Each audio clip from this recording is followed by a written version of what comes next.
NGB is always here to help. Thank you, NGB. No, thank you. What would we do without NGB? They're always so helpful. Thanks,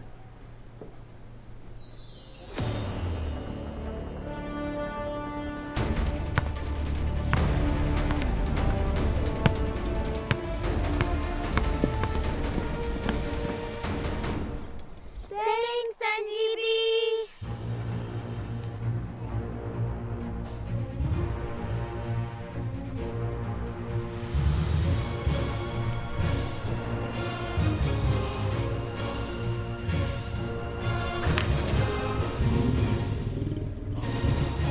Thanks, NGB. Always here to help.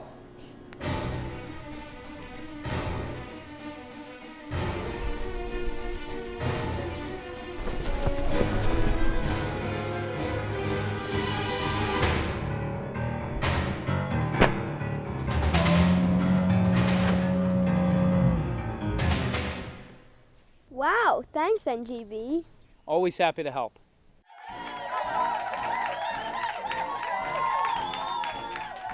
I'm no hero. I'm just doing my job. Let's hear it for NGB, huh? Wake up. Hey, Jim. We have customers to take care of. Welcome to NGB. How can we help you?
Hello, everyone, and welcome to MHS Sports on MHTV. I'm Chris Connolly, along with Gordon Vincent. Happy Thanksgiving tonight. We're at Fenway Park in Boston as the Magicians football team takes on their Thanksgiving Day rivals, Swampscott, the Big Blue, in the 115th Thanksgiving Day game, actually being held on Thanksgiving Day. But, of course, it's not Thanksgiving Day today, but that's okay. We'd like to thank the National Grand Bank for being our community partner and bringing you MHS Sports and MHTV. And stay tuned to the end of the game for the Marblehead Sports Shop Player of the Game. Gordon, it's quite the place here to watch football at Fenway Park. How cool is this, Chris? Yeah. You ever think we'd ever get here? No. No. We get to Gillette. At least not sitting in a press box and announcing a game. I've been here several dozen times as a Red Sox fan. So the captains are out on the field right now. We didn't get a chance to talk to any of the officials prior to the game, so we don't know their names. You did? Yeah, the referee's Ron Hobby from Woburn. Oh, that's right, Ronnie Hobby. Yeah. We know Ronnie. Anyway, thank you for derailing me. I won't recover until the third quarter. So they're doing the coin toss. That's Ron Hobby right there, the man in the white hat. Yep. Outstanding player at Woburn High School and then later on at Syracuse. Syracuse University, yes. Yep. And tried out for the Patriots. Yep. Looks like Marblehead has the decision to make. But it's going to be a little bit tough for us to see. We're kind of far up, but we did see the coin flip in the air. Nice catch by Ronnie. Yes, well. Swampscott has won and declined. Yep. Do I have to say it? The Belichick principle? Yep. Yes. So Marblehead will receive the first half kickoff.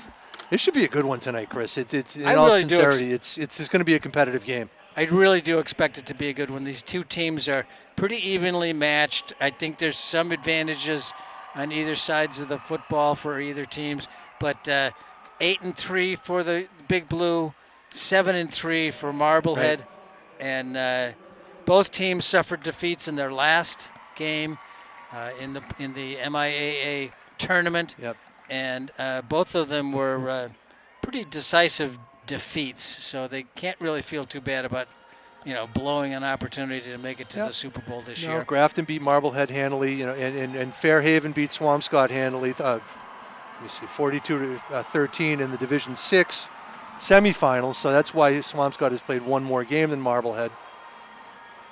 Well, the Magicians have a 13-game winning streak in recent history. I'd like to hear all this. Of the Thanksgiving Day game, going back 13 games. But it's actually only 11 years because in 2013 and 14, the two teams played twice each year. Marblehead won all 4 of those games. Swampscott's defeat ended a 6-game streak of wins. We're talking about what am I talking about there? I don't know. We're talking about the series. Yeah, I was talking about the series, but this sentence that I wrote makes no sense. Well, that's... Anyway, so... Not the first time. It's happened before. It's interesting to look at the difference between these in the Thanksgiving Day games. They've not only played on Thanksgiving all these years, 115 years of Thanksgiving Day games, but they've played a lot of times, especially in the earlier years, they'd play multiple times a year. So you have more games than the number of years since when it started around 1920. And this 13-game winning streak has given Marblehead a commanding lead in the series, has it not? It certainly has. I think they're up. They have a 62, 52, and 7 overall edge over Swampscott, and on Thanksgiving Day it's 58, 50, and 6. So it's pretty close. So the margin of difference is 10 overall and 8 on Thanksgiving Day. And Swampscott's been one of the more consistently good programs in the state. I mean, you go back to the Stan Bondalevich days and the Bill Bush days, and these were dominant teams that were winning Super Bowls. 12 minutes on the clock, getting set for the kickoff. And Marblehead has players standing at about the 7 or 8 yard line. Garcia and Galante. Kick is heading towards Galante. Takes it at about the 9, up the middle. He's got a hole. Can get through it. He does get through it. He gets across the 30 and about to the 32-yard line, maybe the 35. Good field position. Good return by Galante, right up the middle. You said, I think you indicated you did some scouting of the Swampscott team, and you said that Marblehead should have an advantage in the kicking game tonight in special teams, right? I watched almost the complete videos of the game that Swampscott played against Winthrop and the game that they played against Stoneham, and they could not make an extra point. Okay. Salve gets the call, gets across the 35. Let's see where they mark it. Yeah, we get the sticks down here on the sideline by the first base grandstand. Like a no gain. So yeah. Doesn't look like much. So we're going to have a hard time. 2. We're going to have a hard time looking at the sticks tonight. And if this goes down to the bleachers end of the field, we're going to have a hard time picking out numbers, especially the Swampscott numbers. So bear with us a little bit tonight. 2nd down and 8, or is it 10? 10. It looks like 10. Up the middle goes the quarterback, Gallup.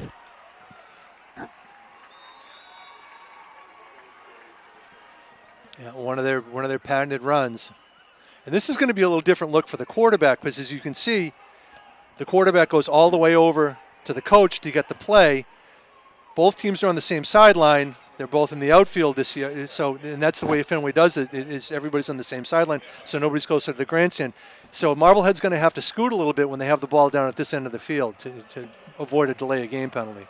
Shotgun formation behind Gallup. Gallup in the shotgun. Hands up faked it to Salve, gives it off to the tailback, and he's snuffed out and dropped. Well read by I think that's number 9 for Swampscott, or number 8, Liam Keeney.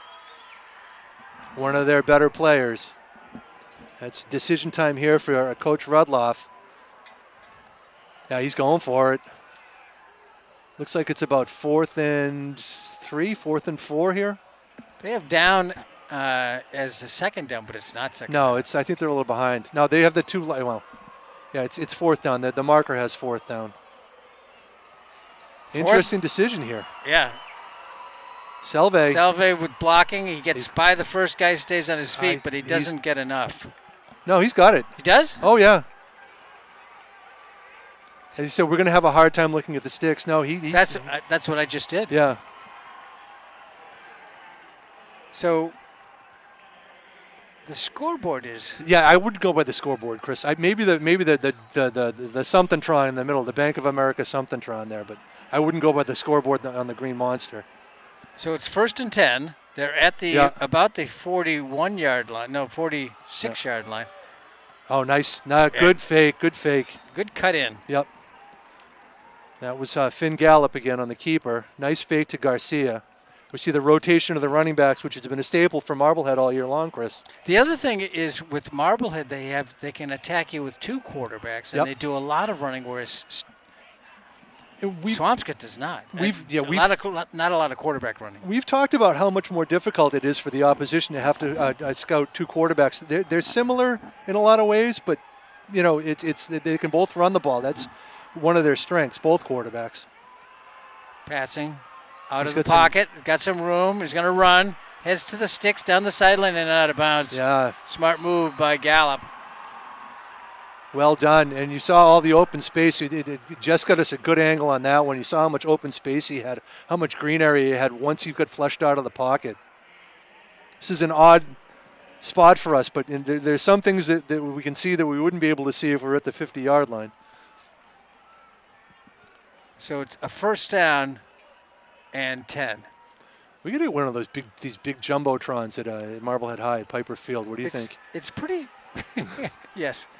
What do we see about that? It's pretty standard to have in a football game to have a down and distance thing on your scoreboard. It is. And it's not here. It's hard to find. It's hard to find. Garcia for a couple of yards. I can't imagine them doing college football here with. But they've with done no some, down and distance. They've done some college football I know, here, right? I mean, Notre Dame played Boston College here a couple of times, and there's right? more coming up. It's a beautiful venue, though, isn't it? This is just a great place. And I love baseball as much as anybody. But this is just a fantastic venue for football, too. Ball's on the 38, 2nd down and 10. Little swing pass. Cutting inside, breaking tackles and moving it along. Monaco, I don't know how close he is to the first Monaco, down. number 18. So that'll bring up 3rd and short, I think. Probably about 3rd and 5. Yeah, little swing pass here to the left-hand side. He's got a couple of blockers. There's a good block right there by 51. And a good move inside to pick up a couple of extra yards right there at the end of that run. And that's what Marblehead's backs have been doing all year long is making those little shuffle moves, lowering their shoulders, plowing ahead, getting those extra yards. So now it looks like it's about a 3rd and 5 here. So 2nd down, 9. Go ahead. I didn't mean to step on you. That's all right. I was trying to figure out what the scoreboard was saying. Here comes Jet Garcia. sweep. Is it Garcia? No, that was a jet sweep. I think it was to Kieran Moss, number 16. It's going to be tough to see once we get down. You get your binoculars. I can't. I tried it, but Yeah, I think that was Moss, number 16, on the jet sweep. Let's look at the replay and on the jumbotron here. Yeah, it's a little flip ahead. Kieran Moss, exactly right. So that was good enough for a 1st down. So it is. Well, the scoreboard still says 3rd down. It does. It's first and 10. It's very confusing. Handoff up the middle. It looks like it's Salve. Yep.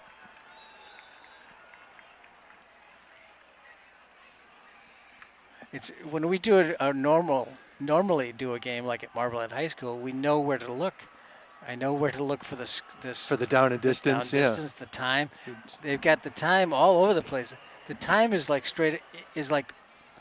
to the right of the end of the Green Monster, if you can imagine that, up over the bleachers. Yeah, and they also have the but not being able to see the sticks is really it's a toughie. Yeah. So it is 2nd and 7. 2nd and 7. Comes motion to the near side. Quarterback keeper. And he's wrapped up, and they're ready for the – that's one thing I did notice about Swampscott in a couple of their games, especially the one against Stoneham, which was almost an entire running attack. They had the quarterback and 3 guys right in a line, not vertical to the quarterback, but horizontal to the quarterback. So they were behind the lineman, and they had all these. They had double pitches, double handoffs. It was This is Stoneham. This is Stoneham, so Okay. it's very confusing. But Swampscott had trouble with them in the first couple of possessions that Stoneham had the ball, but then they figured it out and they had no more trouble. Yeah. Motion to the left. Handoff comes, and it's Garcia. It's number 5. It's Bernardo Banis. Oh, Banis. I love Banis. Yeah, who doesn't? That's going to be another firstie, too. I think they're at the 16-yard line. Good blocking up front. You can see that with this angle that Jess is giving us. You can really see the blocking and the holes.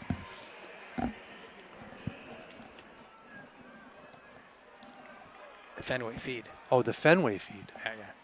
No, but we got the. We want to give Jess as much credit as we can. He's been awesome all year. Finn Gallup, you just got a nice shot of. We just got a nice shot of him there in the on the jumbotron, if that's what they call it. Gallup takes it, pitches it. Banis cuts inside, stays on his feet, crosses the, looks like the 10-yard line. See where they spot it. Looks like it's going to be just outside the 10. Yeah, that was a nice gain from Monaco. That's a pitch. Monaco, the ball carrier? Yeah, it was 18. Yep. I'm looking at the jumbotron again. See. So it looks like Marblehead's strategy right now is to just let's keep running it until they stop it. Monaco has been such a valuable player this year. He's been so versatile. He's been so versatile. Offensively and defensively. And defensively, yep. So that's Gallup with Salve behind him. Salve gets the call, runs into the line, and picks up a couple. Yeah, he's inside the 10. They're going to mark this at about the 5-yard line. Another player, Salve. He's really been very, very valuable and proved immensely over the year. You know, it's hard to pick out whether he's been better as a running back or a linebacker. He's just been a phenomenal athlete, and he brings a lot of the team emotionally too. You can tell that the other players feed off his leadership. Brady Salve's one of the captains of the team. So here they're spread out. They've got wide receivers outside the numbers on both sides. Here comes the pitch. Garcia. Stringing it out, then putting his head head down, pushing his forward, and he's in the end zone. Touchdown for Marblehead. That was very impressive. Very impressive drive. Nice, bold move by Coach Rudloff on the first set of downs to go for it on 4th down. Really sending a message to Swampscott that you're going to have to stop us. Nothing but runs on this drive, Chris. Yeah. It's a handoff, and Garcia's kind of bottled up, but he lowers his shoulder and gets in the end zone. What I really liked about his running there was he got behind his blockers until he saw an opening to his left. And then he cut it right upfield. And got into the end zone. It was a very heads-up play by him. The extra point is up and good. Marblehead leads it 7-0 with 3:13 to go here in the first quarter at Fenway Park. Yeah. On a, what is it? Nearly a 9-minute drive. How long of a run was that? A 5-yard run? 5-yard run. Yeah, it's his ball on the 5, so. Yeah. So it's a TD, and its Where'd kick they is start? good. Right around their own 35. Yeah. 65-yard drive, took almost 9 minutes off the clock. Nothing but runs. That 1 4th down conversion, as we talked about. A couple of 3rd down conversions. So that's just the guys up front just wanting to open holes and pave pathways for the running backs. Nice crowd here tonight too. It's really a good turnout from both towns. You can see a lot of black and red, and you can see a lot of blue closer to us. It's going to be interesting now to take a look at some of the starters for Big Blue. Number 5, John Von Barto. He's the sophomore quarterback for Swampscott, tall and lanky, and he can really throw the ball a long way. He can extend plays. Sometimes he makes a bad decision where he should throw it out of bounds. He'll try to force something in, but he's only a sophomore. He's the type of player that, with another year under his belt, by the time he's a senior, he could be a devastatingly good player. So the kick is taken back at about the 12 and run up to about the 28-yard line before he's brought down. And I think the ball carrier was number 12, was it? Tay Sembi? Let's see. Pretty good field position. The replay. What a good kick. Yeah, it was. That was number 3. Number 3. Gabe Tripp. You were close, though. Yeah, 3 and 12. Yeah, They're they're interchangeable. practically, yeah, it's one or the other. So Marblehead or Swampscott will start on their own 28-yard line. What's it going to feel like to score a touchdown at Fenway Park? It's going to be the most amazing feeling in the world. So off of this formation, I've seen them run the ball like they're doing right there, but more often I've seen them do a motion and then follow the motion with the ball. Right. And try to get all the blocking they can on one side. No huddle here. But it's not tempo. It's just a no huddle. And Swampscott was kind of the Steve Dembowski, their former coach, who was back in the late '90s, early 2000s. He was kind of the guy that brought this offense to the North Shore. He was the first one to use it.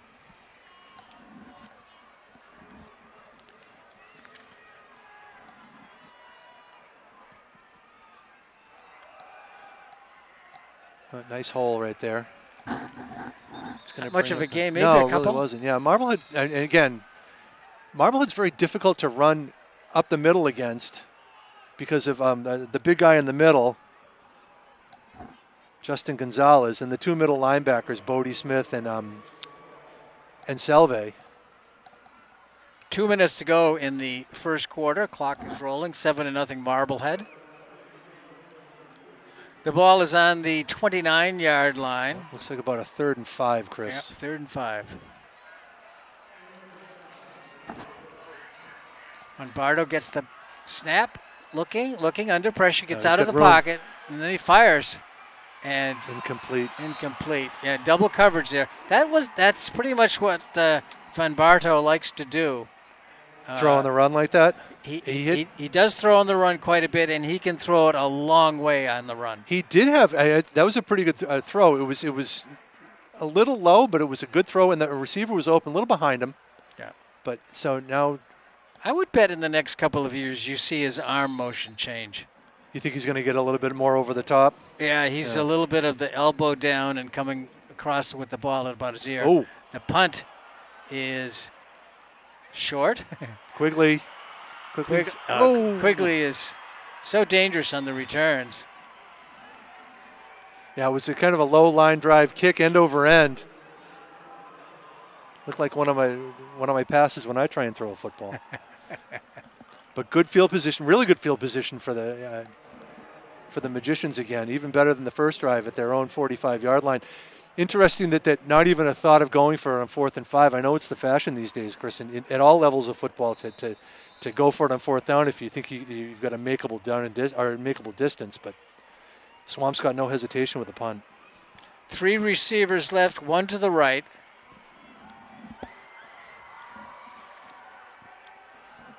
Colt Wales, the quarterback, hands off to Salve. Salve tippy-toeing his way, looking for a hole, and gets back to the line of scrimmage, maybe. Yeah, nice job by number 13, coming from the backside. Number 13, Sam Ubala for Swampscott, slowing Salve down enough to make it not much of a gain. If any gain at all. No, you got nothing on that one. And that's what Swampscott's going to have to do, is to make some adjustments, because it looks like Marblehead's winning the ball on the line of scrimmage. They're going to have to do things like that, like come around and pursue from the backside. 2nd and 9 at the 46. We may see a pass here. 3 receivers to the near side, including Thompson there in the middle. There goes Monaco. All that's the way that quarterback Wales was looking, a little bit behind the intended receiver and incomplete. Tight window. It's a pretty good throw, but it's a little, as you said, Chris, a little bit behind Monaco. It's a tough pass over the middle. A lot of bodies, a lot of arms, a lot of deflections can happen. Most importantly, however, in that play for Marblehead was the protection. Yes. It shows that the matchups in the line of scrimmage are in Marblehead's favor. Well, yes. At least right now. Yeah. And I have seen Swampscott be able to adjust in a game, And they did that in one of the games I watched on video against Stoneham. Stoneham had a very unusual running offense, and they were moving the ball in their first possession, but after that, Swampscott adapted to it. And after faking it for a moment, Wales takes off and gets to about the 46-yard line. Made the first down. Oh, he did make it. Yeah, he did. Yeah, he made it by about a yard. A little quick delay here. This is a design play that we've seen a lot, especially when Wales is in the game. It's a delay, waits for the blocking to open up. Good block by Selvey there. And he just gets the first down by about a yard and a half. Big pickup from Marblehead. Big pickup right there. We're down. This play will probably, if they get it off, there's 3 seconds left in the quarter. They do get it off. Looks like it was a mix-up in the backfield, and the quarterback had to eat the ball and goes down for a loss. And we do have a marker on the field, too. Referee Ron Hobby throwing a marker in the area where one would think it was an offensive hold. Or illegal motion. Usually something on the offense if the referee throws it, unless it's roughing the passer. Well, the clock has run down to end of the first quarter. With the score, Marblehead 7, Swampscott nothing. We'd like to thank the National Grand Bank for being our community partner in bringing you MHS Sports and MHTV. We'll be back with the second quarter right after this. Holding against Marblehead. Marblehead, yeah. But so does that end? But that ends the quarter, right? It ends the quarter, but they'll have to switch sides and step it off. Let's see if the game clock and the officials' clock are the same.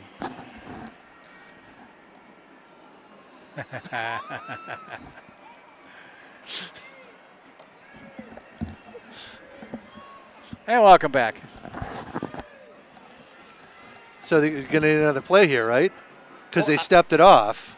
I don't know, and there's nothing on the clock. No, so this is an untimed down? No, I think that the game clock and the officials' clock are Oh, wow, he's wide open, Chris. And he's going to go down the sideline. That's Thompson. He gets wrapped up at about the 5.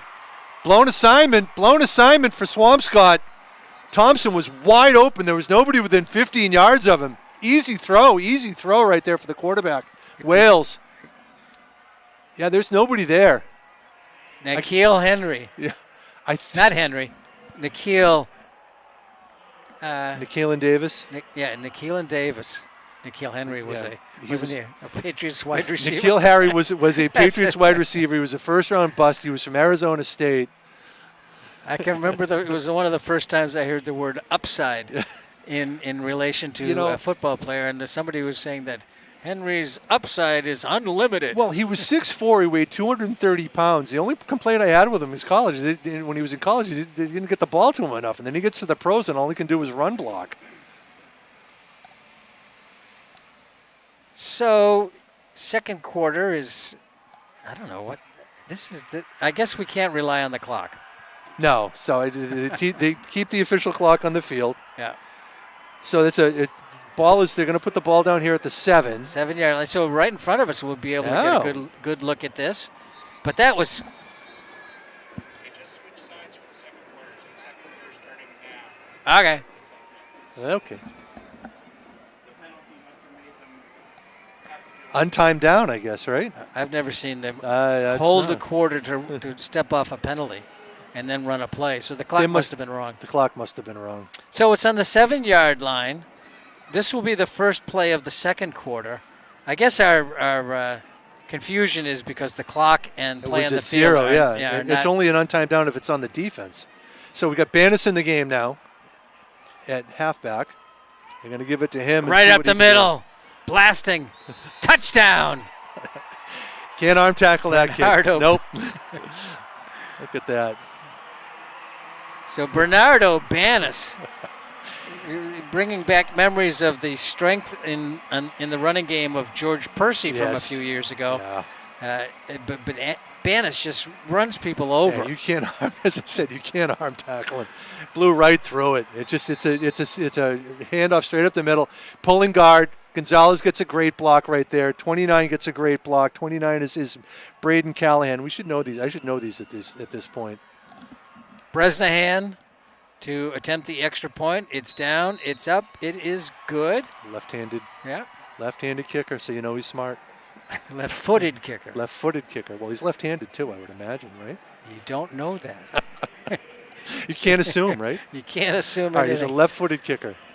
So with 11 minutes and 54 to go in the second quarter, it's Marblehead 14, Swampscott nothing. It's going to be interesting to see how Swampscott responds here, Chris, because Marblehead has just gone right down the field. I mean, the first time it was gradual with nothing but runs. The second drive, they hit him with that big 50-yard pass. And I have a feeling that, judging from what I saw on a couple of the games of Swampscott's that I watched on tape, and I got a chance to stop it, go back and look at it, see where they're pulling and all that sort of stuff, and what actually happened in the play. Because sometimes it happens so fast and the camera angles are so bad that you can't really see. Well, you're going to start getting the all-22 film. Oh, God. You're going to need that if you're going to start breaking it down like that. Yeah, but I thought that the Marblehead would wear Swampscott down. 11:54 on the clock. It's first down, 10 to go. They haven't kicked it off yet, but when they do, it'll be first and 10. And there's a squibber, and it's having the desired effect, and getting caught in the back. Gang tackle. Yeah. Garcia in there. That was Davis. Nikhilin Davis, number 1. He's a player to watch. He's a really good player, and he's he showed that speed on that when he ran down Thompson. Yep. Is that 3 or 1? Ryland Golden in there. That was 3, but so that was the return was by your point. Tripp. Your point stands. He's gonna be a player that Marblehead's gonna have to keep an eye on. Yep. You can just tell somebody looks like a football player sometimes. Yeah, Davis is in between the two wide receivers on the near side. Oh, there you go. Yeah. Bodie Smith with the tackle. The first chance to say Beitler's name. Beitler, yep. Which is, if you were in France, it would be something like Bouteiller. Yeah. Bouteiller, some Boutelier, or something like that. But we did check it with you checked it with the Swampscott PA announcer. Yep. It's interesting they have both PA announcers working together. That's interesting. Yeah, it's a nice touch. Yeah. Swampscott gets the when Swampscott has the ball, a Swampscott announcer has the mic, and when Marblehead has the ball, Mike Lavender has the mic. It's very clever. Well done. There's nothing wrong with this so far. Even second down and 10 on the 28. Especially the score. Yep. Bardo hands off inside and crushed before I got to the line of scrimmage. A loss of about a yard on the play. Gunther Farron back. Oh, my goodness. Yep, again. It was a tackling machine. He just buried him. He just fought off his guy and just ground him right to the turf. That was Jamison O'Keefe, I believe, number 33, that was running the ball. So 3rd and 10, exactly where Marblehead wants to keep Swampscott. 4 wide receiver set, three wides up to the top of the formation.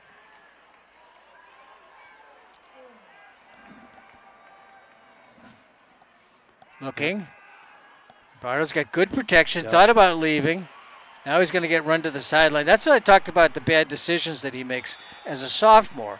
And you can't expect a kid to learn everything, all the little nuances that we're so used to watching in a quarterback. This kid's got a lot of talent. And they do respect him because if you saw on that play, they rushed 3, but they had Selve stay in as a spy. So when he flushed out to the right-hand side, Selve went with him. And that's why he saw Selve starting to close, and then the rush started to close in on him, and that's why he got rid of the ball. And why is that not intentional grounding? Outside the pocket? I suppose. Outside the tackles? I suppose. Punting situation. High snap. Ooh. Davis gets it away. He's a pretty good punter. Sends the punt return man back, and then he scampers away from the ball, and it dies at about the 39-yard line. Yeah. Took a sideways bounce. I've used that excuse a few times. Sideways bounce? Sometimes my life seems to take a sideways. I don't know where you're going with this one. I don't either. I'm maybe going out the window here All in right, it'll section 12. It'll be first down.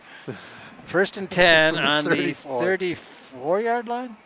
So Swampscott really needs to stay up and come up with a stop here. We've got 9:54. Marblehead has shown that it can hit the big quick play, and it can also grind out some yards. So Swampscott's got to figure something out quicker. They're going to be down 21-0 and with not too much time left. Marblehead looks like they're bigger and faster at every position. Yeah.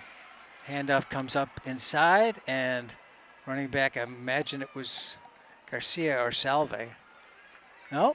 Or Banis. Or maybe it was Crew Monaco. Yeah, Crew Monaco. Could be. You pick. It was Monaco. It was Monaco. Yeah. Well, Monaco's wearing the black sleeves and the black leggings, so.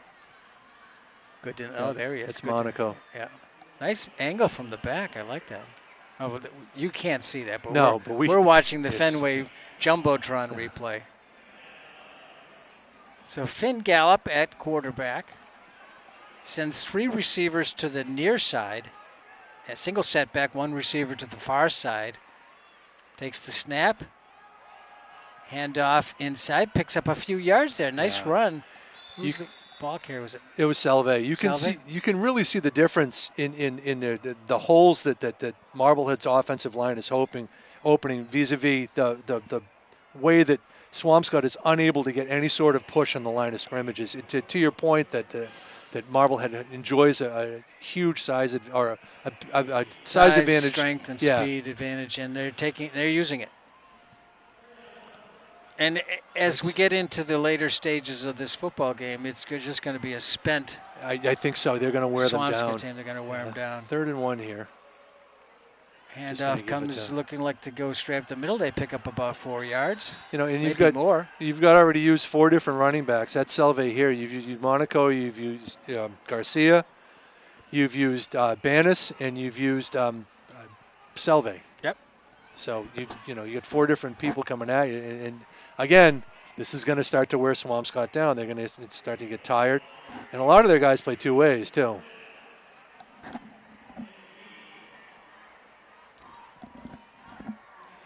Ball is at midfield. 1st and 10. 2 receivers come to the near side. Salve in the backfield with Finn Gallup, the quarterback. Motion comes towards the quarterback.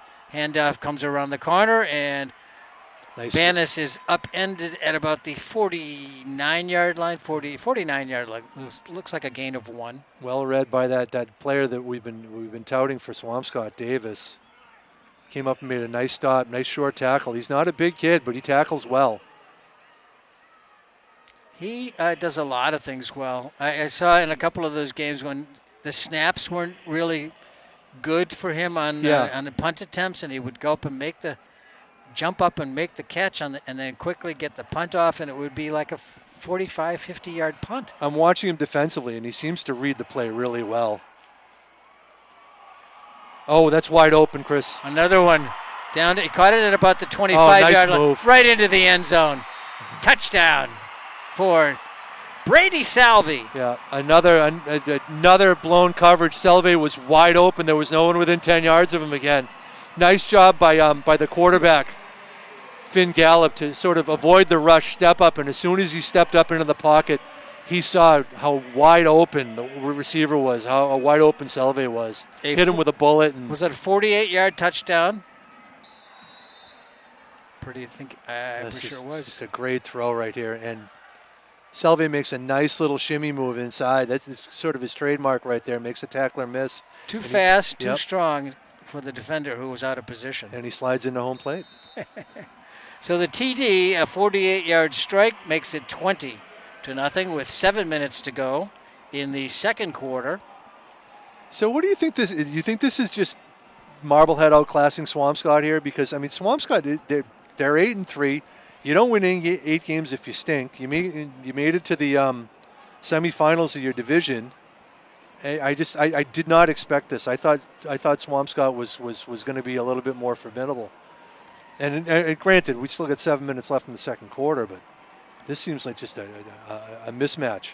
Yeah, you never know when you watch games, previous games of opponents that you haven't seen Right. before, so you don't know really what to think of it. But my sense of it was, my guess of it was that Marblehead's bigger, faster, stronger, and at least as well coached. Probably Marblehead's come up with some really interesting plays over the last couple of years. So I just in looking at those two games, Swampscott against Stoneham and Swampscott against Winthrop, that's what I thought might happen, but predicting the future is a tough business. It is. This kick goes down to about the 10-yard line, where it's taken there by, is it number 3 Number again? 3, yep. Yeah, and that is Dave Tripp. Yeah, the only thing I could have told you is that King Philip was pretty good. King Philip is, they're in the Division II final against Catholic Memorial. Yeah, pretty good. Yeah. That's right. And that when I played in high school, no, let me rephrase that. When I was on the team in high school, okay, let's be honest, King Philip was a walkover. They were the bottom of the Hockomock League, and everybody beat them. And now they're like dominating the state. It's terrific. It's good to see a public school team do that. Yeah, and Needham is in the Division I final too. So against I think Severian. So the public school's making a little bit of noise right there. That was Henry Beitler on the carry. Ball is out to the 40. Looks like the 46. 46. Yep. 46-yard line.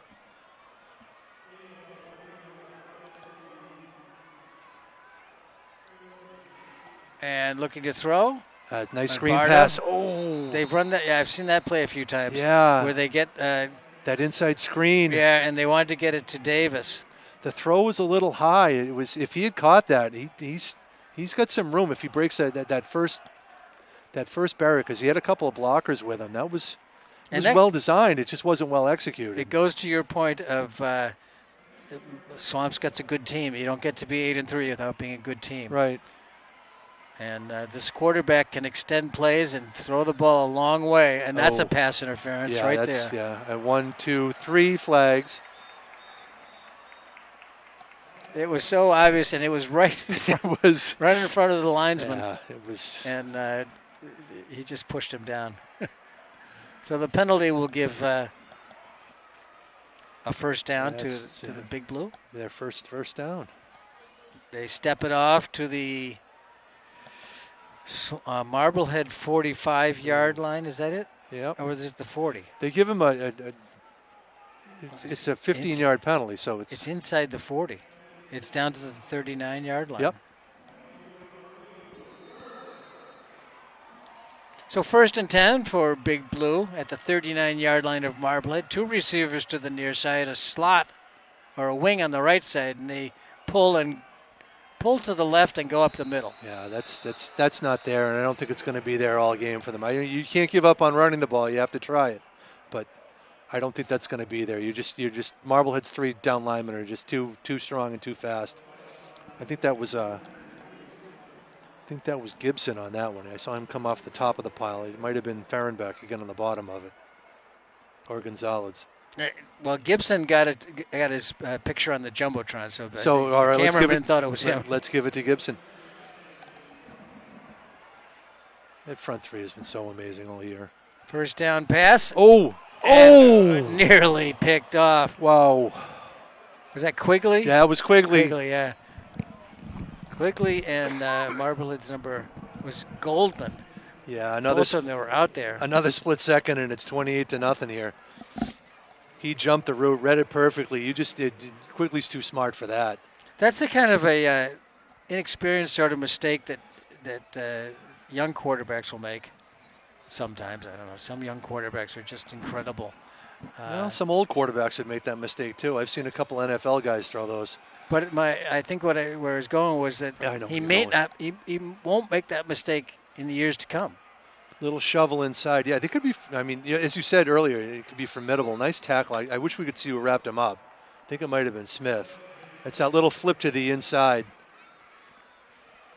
I'm just going to have to go with who they show on the jumbotron. That was Drew Goldman then. because they're showing him on the Jumbotron now. So nice tackle by Goldman. Wrapped him up nicely, well short of the first down. They're going to go for it on 4th and 10. Oh, at this point, Why not? 4:27 clock moving first half, 21-0. They've got to they got to get their Punt's not going to do anything for you right now. stem the bleeding here.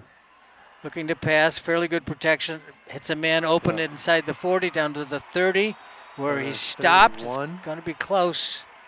I think he got it.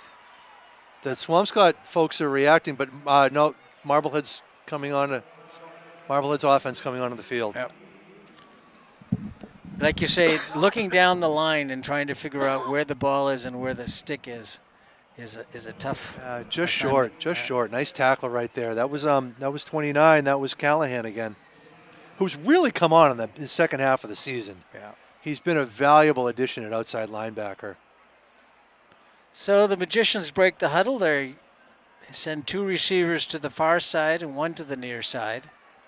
2 backs beside the quarterback. Handles the snap, keeps the ball up the middle, breaks a tackle, gets across the 40 down to about the 41-yard line if they're generous with the mark. Yep, another enormous hole. Nice block right there by Javeri Monegro.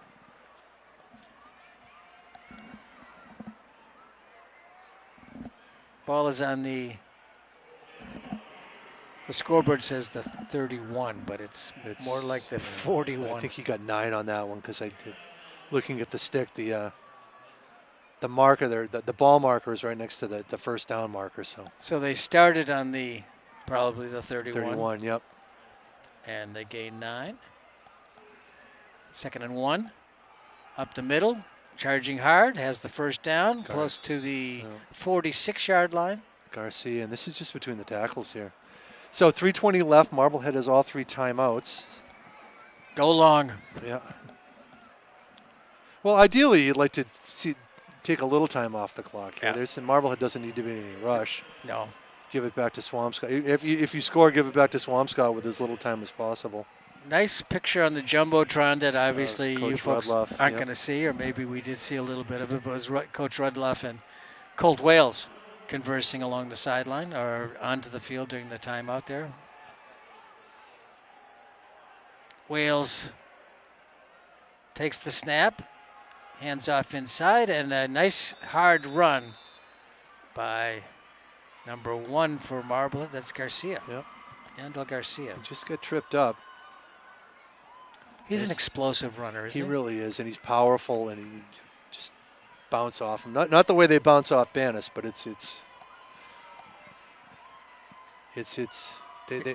they don't take him down easily. It seems like with both Garcia and Banis, there's like no edges to them. And you can't hit him high. You got to wrap him. You got to hit him low and wrap him up. So 1 receiver to the near side, 3 to the far side, single back beside Wales. He takes the snap, steps back, looks down the field, sprints out, gets rid of the ball, and it could be picked off. It is picked off. Staying on his feet after being hit 4 or 5 times, 6 times, finally going down and out of bounds, it looked like.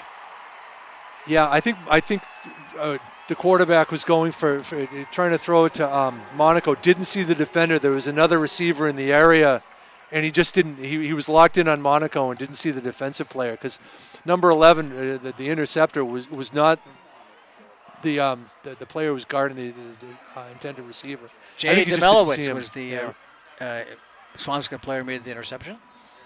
Yeah, he didn't see him. Quigley was also in the area. So it'll be 1st and 10 for the Big Blue at the Marblehead 45-yard, inside the 45. So that about the 44. That swings things back towards Swampscott's favor. Let's see if the run after the interception was it was really good, phenomenal. He was hit like 7 times. Yeah, there's Henry Beitler, yeah. Beitler, excuse me, Henry Beitler. You got it, Henry Beitler. Yeah, they're all over him. They've obviously scouted him and know he's their feature back, and he's the guy you have to stop.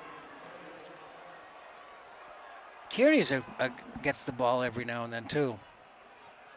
So 2 receivers to each side. Motion comes this way. Now this is the time when they like to run this way. This sprint out here. Yeah. It's going nowhere. Smith. I saw it at probably about 15 times on the videos that I watched, and so I'm sure it was scouted well. So it's a sprint out to the far side, to his arm side. It's just a quick pass, and it's well read by Smith. As you said, it's probably well coached. Picked him up and put him down. One of the surest tacklers on the team. So Swampscott takes a timeout here.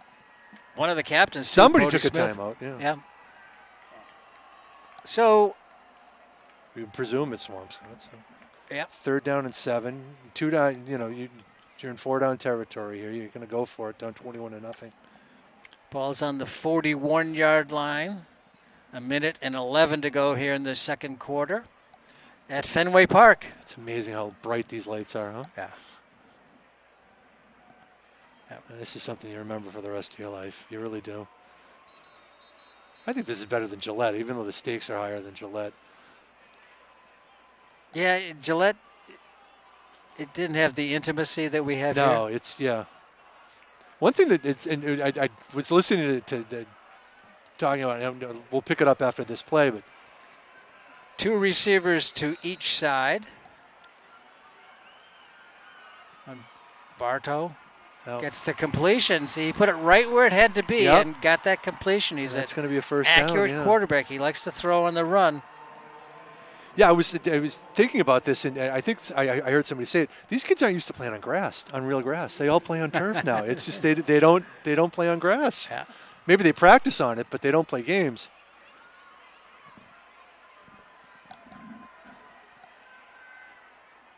Back to the air. Oh. The screen underneath. That's a dangerous throw.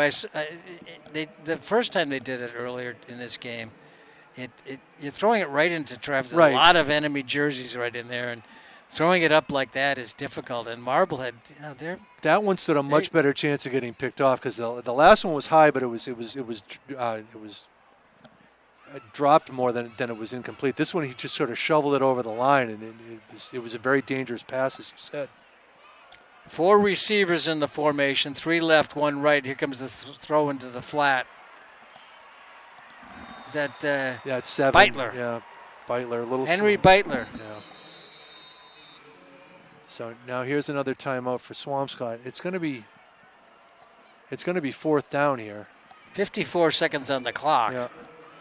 And this little swing pass, and it's well read. That was Wales who hit him first, and then Galante finished him off. Yeah. Is he out there? Smith was out there too. Yeah, we haven't emphasized the contributions of Bodie Smith enough this year. Because he only plays defense, and it's if you're scoring touchdowns, you get to slide into home plate and all this other stuff. But Smith has done such yeoman's work at linebacker. It's a cerebral position. It's the most cerebral defensive position on the field, and he's played it so well, and he hits so hard, and he anticipates so well. He's really been one of the guys that has really led this team defensively. He has to make split-second decisions, and if he's wrong, it's a touchdown. Yeah, and he's not wrong, not very often. And he hits so hard. He's not a big guy. He's solid, but he's not tall. He's not an oversized guy, but he gets so much momentum and he hits so hard. He wears number 9. He's one of the captains of the team, and that's with a good reason. He's going to blitz on this one. 3 receivers left. Yep. They only bring 3 that time, and it's picked. Heading to the outside. A lot of white jerseys coming after him. That's Fehrenbach. So they blitz Bodie. They blitz Bodie Smith on the right on the right edge, and they dropped Fehrenbach back into coverage, and the quarterback never saw him. Threw it right between the 6 and the 5, and the lineman's dream, man, an interception. Gunther Fehrenbach, senior, wears number 65. Good for Great him. play. Good for him. We get to see the replay here as he's looking at him the whole way. These two-way linemen never get to touch the ball. Look at him looking around. He's gonna wants to return it for a touchdown. He'd like this return to go for about a mile. So the interception for Fehrenbach. And Marblehead takes over. 43 seconds here. There's that And- little bubble that they like, the wide receiver bubble. Using up a lot of time, Yeah, but that's okay. They have 3 timeouts left. Clock is rolling. Now stops at 31 seconds. So if you were worried about disruptions from, what's been going on in town to this team, there's not a whit of it. You know what? Maybe there was during the Grafton game, but they are focused tonight, man. This is just an impressive performance in the first half.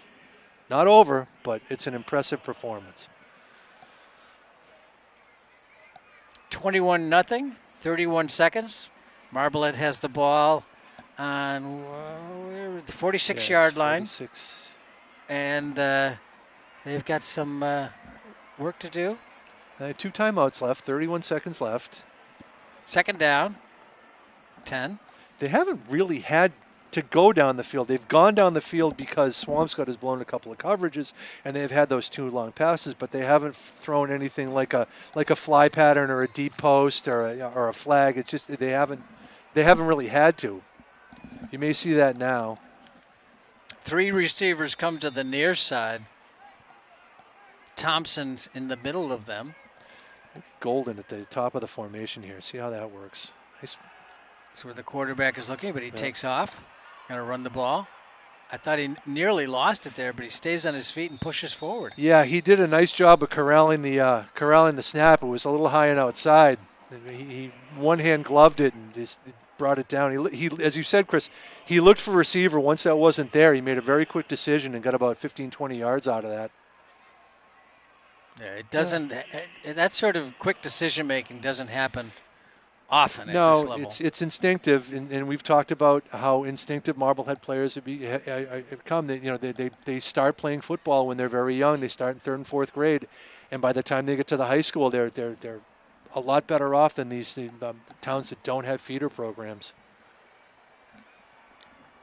22 seconds to go before halftime. We have is it a first down? It is a It first down, yeah. Yes, he got about 15 yards on that one. He went from his own 49 to the Swampscott 38. It's hard to trust the scoreboard here. So, yeah, you got to, folks. We got 2 things going on here. We got the jumbotron, which is one thing, and That's then we great. got the green monster, which has another thing, and you can't trust either one of them. So it's 1st and 10. The ball is at the 38-yard line, looking to throw, under pressure, finds a hole, whips away. A penalty marker's down. The pass is thrown, and it's incomplete, knocked Tip, down. and It'll it's not probably going to a matter hold, because it's going to be a hold. Yeah. Now, do you take a knee here, or do you just? That's it's- Monegro pleading his case.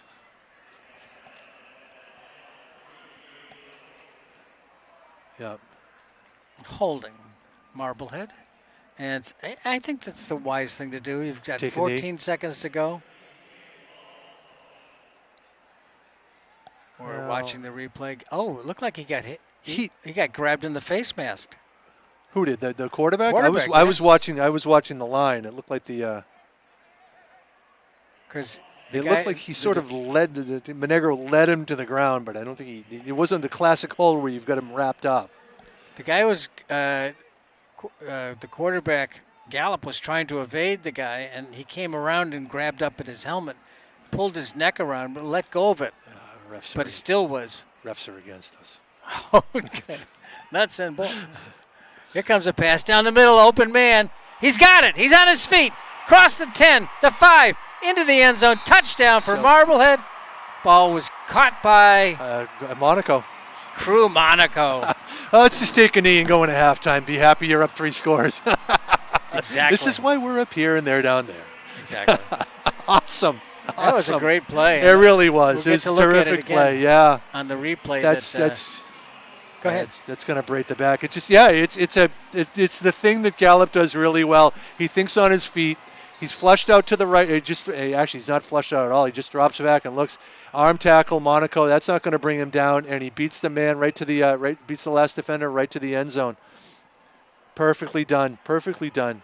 He split the defenders to get open, and got open, and Gallup got him the pass, and the next thing you know, he's outrunning people on Right. the way to the end zone. Here comes we're looking at it again. The pass was right into his hands. It was a perfectly thrown pass. Thrown pass, yeah. And all kinds of time for Gallup, too. So the TD and the extra point, 28-0, Marblehead. Again, not something that we expected here. Not a 28-0 lead at halftime. Well, at almost halftime for the Magicians. This is mildly shocking. Can you say mildly shocking? Yeah. You have to be. Yeah, well, it depends on the voltage. Okay. All right. Bresnahan is quietly racking up the points. He's going to have a sore leg at the end of this one. You might have to do a little song and dance in the second half. Unbelievable. I can't sing and I can't dance, so it's going to be up to you. I can sing. I can dance. I don't think so. So this kickoff comes with 5 seconds to go in the first half, and it's a squib kick. It bounces and is picked up. Oh. No, it's not picked up. Now it finally is. And the clock runs Uh-oh. out. And here he goes. Heading What did I toward the say? end zone. They're not going to catch him. Whew. That's taking your foot off the pedal. And it's not a 4-touchdown lead at halftime. And he waited. It looked like he was going to just go down or take a knee, and all of a sudden, Gabe Tripp. yep, things opened up. It looked like Tripp was, they kicked it to him. They squibbed it. He picked it up and he kind of hesitated. And sometimes when that happens, the coverage team can relax. It looked like he wanted to run the play out. Yeah, it looked like he was just going to go down and be happy to take a knee, get in the locker room. It's a squib kick and it gets by the up man. And he looks like he's going to go down there, but things open up and he's gone. There was a hole and he went right through it. Good for him. Smart player. So with no score on the clock, no time on the clock, Swampscott gets into the end zone for an extra point. Let's see how they do with their extra point tries. They've had difficulty. They do this regularly. I don't understand It's a kind of a waste of the energy. meaning of that, but I think people or the saw, advantage of doing it. I But think people saw the University of Oregon do it and thought it was cute. So I don't think it gives any advantage. I don't think it does either. Did he catch it? Did Fehrenbach catch that? I think he caught it. He's having one heck of a night. Either I want to see this. So the I mean, it was a low line drive kick right into the line. We're going to see the replay showing the that's Tripp. kickoff return. So the only slip up is that last play before the kickoff return before the half. Marblehead goes in 28-6. Unbelievable run back, and then that extra point. Fehrenbach did catch it. I was looking at the kicker. Well, he didn't. I was looking at the kicker too, and it's so hard to see. But he had it. It's just like here it is. Yeah, we're really far away. We're about 400 feet away. Well, it says 420 down there. If you look, Chris, in the center field. I can't see that. Yeah, okay. No, I can see it. But from where they kicked it, it's probably 400 feet. Yeah. We're getting old. Score at halftime is Marblehead 28, Swampscott 6. We'd like to remind you that MHTV is a 501c3 nonprofit organization. If you're enjoying this production of MHS Sports on MHTV, please click the subscribe button on your YouTube page, on our YouTube page, and consider making a donation by visiting our website, marbleheadtv.org, and clicking on the donate button. Now, we all know that Thanksgiving football game against arch rival Swampscott is always an exciting game for the fans and for current seniors on the Magicians team. Well, this may be the last football game of their careers. This is the day they have been looking forward to for a long time. Hi, this is Bodie Smith, middle linebacker from the Magicians football team. Thanksgiving game to me, it means everything. It's been such a rivalry and tradition for our town, and we have such a special opportunity to play at Fenway this year. Hi, my name is Cameron Quigley. I'm a cornerback and wide receiver on the Magicians football team. And the Thanksgiving game really means a lot to me because it gives me one more opportunity to go out to Fenway and play with the team that I've spent the most time with for the past 4 years. Hi, this is Drew Goldman from the Magicians football team. And the Thanksgiving game means a lot to me because it's one last opportunity for me to go out there with my family, which is my team, and the brotherhood that we formed, and beat Swampscott. Hi, this is Crew Monaco, safety and wide receiver from the Magicians football team. And the Thanksgiving game means so much to me. I mean, Swampscott Marblehead rivalry in every sport is very special. Hi, my name is Cody Bouchard. I'm a wide receiver at Marblehead High School. And Thanksgiving Day game just means tradition of playing against Swampscott every year and just always winning. Hi, my name is Gavin Freddy, O-line/D-line, and I think this Thanksgiving game is just family, all about like relationship with all the players, and yeah, pretty much that's it. Hi, this is Owen Newberg, outside receiver on the Marblehead football team, and the Thanksgiving game means so much to me. It's just one last opportunity to play with the family that we've made over the last few years, and then after go home and enjoy a nice meal with your real family. Hi, this is Cole Wales from the Marblehead Magicians football team. I'm a quarterback and a free safety, and the Thanksgiving game means a lot. It means tradition. It comes with a lot of pride in beating Swampscott. That's always a huge thing. And turkey always tastes better after a win. Hi, my name is Thomas Sedes. I play outside linebacker and tight end. And Thanksgiving Day game means to me tradition. Hi, this is Justin Gonzalez, offensive and defensive lineman from the Magicians football team. And what does a Thanksgiving game mean to me? It means it's tradition. So it's been going on for obviously a really long time. And, you know, we've been beating Swampscott all these years. We obviously, you know, want to keep that going. Hi, this is Ben Zemansky. I play tight end and outside linebacker from the Magicians football team. And Thanksgiving means a lot to me. You know, tradition. I'm just thankful for my health, family, friends, and I always look forward to beating Swampscott. I'm Gunther Fernbach. I'm a left guard and D-end. This game means so much. We've been working at this game since June 25th, as soon as school got out for summer. And all those hours working was just for this game. It's our last game for most of these seniors, including myself. And it's just one of the greatest rivalries in Massachusetts. And yeah, it's just a great part of tradition. Family and friends get to watch, and it being at Fenway is just a great honor. Hi, I'm Javier Monegro. I play right tackle and D-end.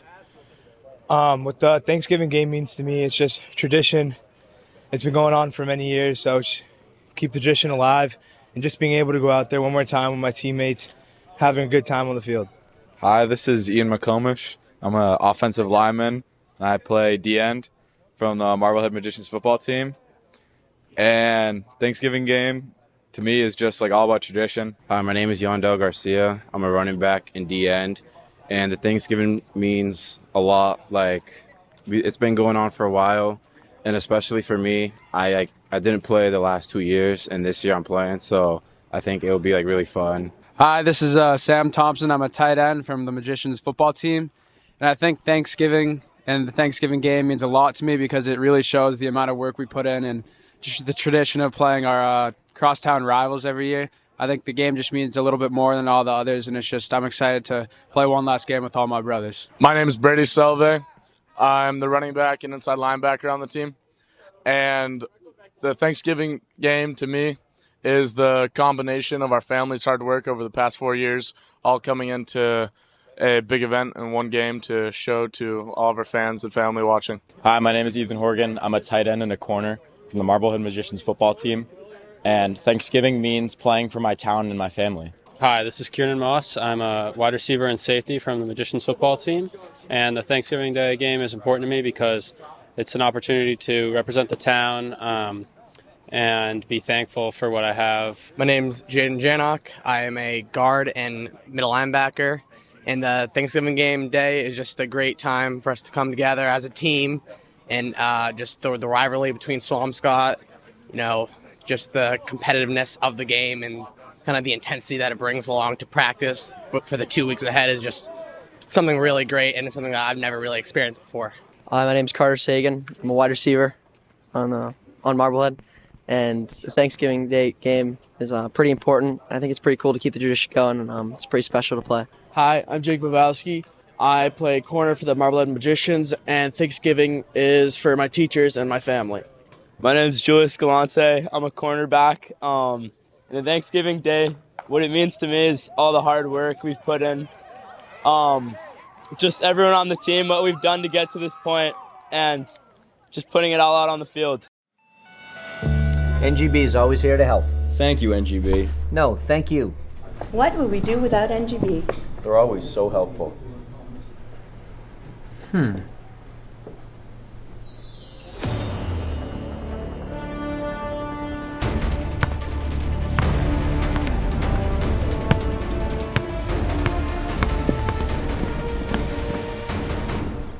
Thanks, NGB!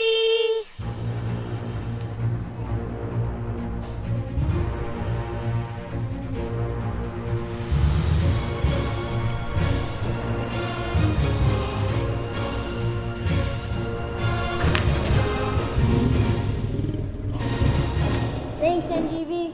Always here to help.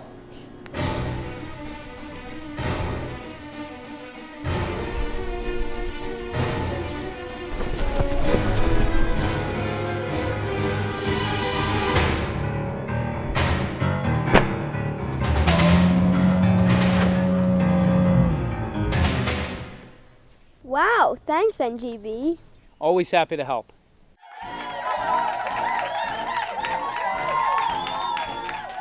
I'm no hero. I'm just doing my job. Let's hear it for NGB, huh? Wake up. Hey, Jim. We have customers to take care of. Welcome to NGB. How can we help you? And welcome back to the second half as Marblehead leads it 28-6. It was 28-0 except for that last kickoff after Marblehead scored, and it was a 48-yard, 50-yard return, maybe longer, maybe 60-yard return. But Marblehead leads it 28-6 right now, and that might be a good thing to tell them to don't let your guard down against this team. You got something to complain about. Yep. Yeah. So the return comes up the middle and stays at his feet. I've noticed that a lot about the Swampscott runners is that they don't go down when they first get hit. That's a good thing, right? It is a good thing. For them. That's number 3, Jordan McFarland. No, that's Marblehead's number 3, excuse me. No, it was Tripp again. Tripp is the one who scored the touchdown. Yeah. So that was maybe Marblehead's best half for 23 minutes and 55 seconds. Yeah, it was terrific. And we had touchdowns by Garcia, Banis, Salve, and Monaco. A couple of... 2 passing, 2 running. Yeah, 2 passing, 2 running. Salve caught one, and Monaco caught one. Banis for 5, and Garcia for 5. And Bresnahan got extra points on all of them. Nice run for the quarterback there, Von Barta. Faked me out. I bought the fake. John, what's his first name? John Von Barta. Sophomore quarterback. Yeah. Tall and thin. 6'2", 185. He can roll out and run and extend a play, but he doesn't run like Marblehead quarterbacks run. I think I was 185 when I was a sophomore, but I was 5'5". I hate to remember what I was. It was south of 150, I'll tell you that. Yeah. Nothing there. Yeah, consistently unable to run the ball here. Yeah. Goldman polished him off. I'm not sure who got him down low. Maybe Fehrenbeck again, who had an interception as a lineman. Lineman's dream, man. Doesn't happen often. Nope. And he returned it. He did. It was a good return. He had it straight up field.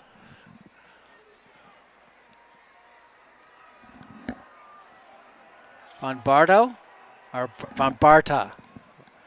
takes about the snap. 3 here. That's going nowhere. That's Goldman again. And just the size difference, you can't even see the running back. Right. He just gets swallowed up in a sea of red right there. Yep, Goldman with 2 tackles in a row on this drive. So that'll make it 4th down and about 3. Punt team coming on, looks like. Yeah, that will mean that Henry will. It's Davis, the punter, right? Yeah, I'm looking. I can't find his name because I'm looking at the Swampscott. Nikeelan Davis. He's an outstanding player. They've got. No, go ahead. Got some good ones on this team. They do. It's a good team. They've got a lot of talent. They're just.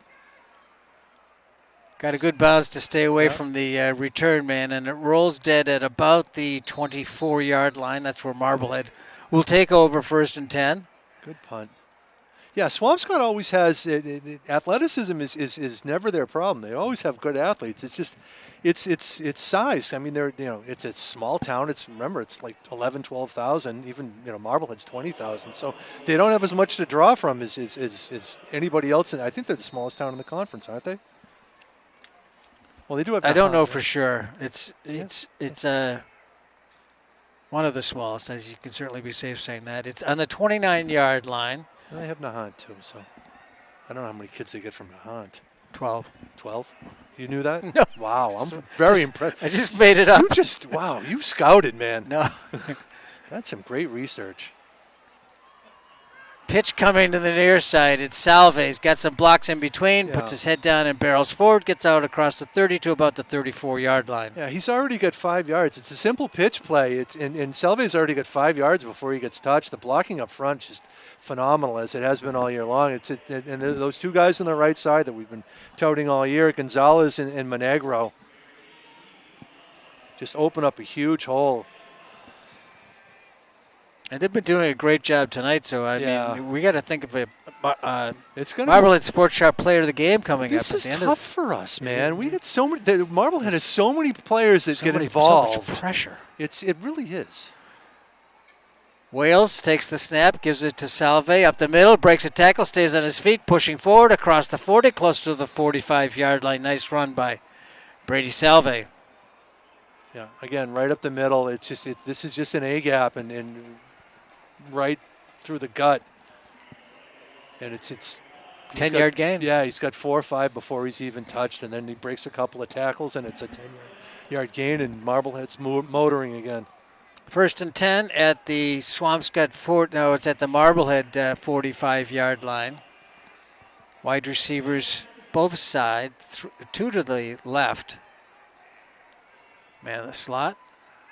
Looking to throw, passes on the screen on the inside and getting around it. Good move. That's what they wanted to be able to do. Staying on his feet, could go long. Gets to the sideline. He does. He stiff arms his way ahead. Finally gets brought down, and a great saving tackle. And again, it was Davis again. But what the play. The stiff arm really made the play right there. I mean, wow. A serpentine route, but after he caught the ball, but breaks a couple of tackles, and just that stiff arm was really impressive for Golden right there. Look at this. It's 1, 2.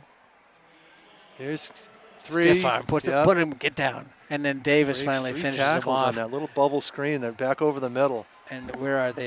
They're on the 35-yard line? 35 of Swampscott. Here comes Banis. I don't know why I chuckle, but I love watching Bernardo Banis run. Just because it's downhill. It's all downhill.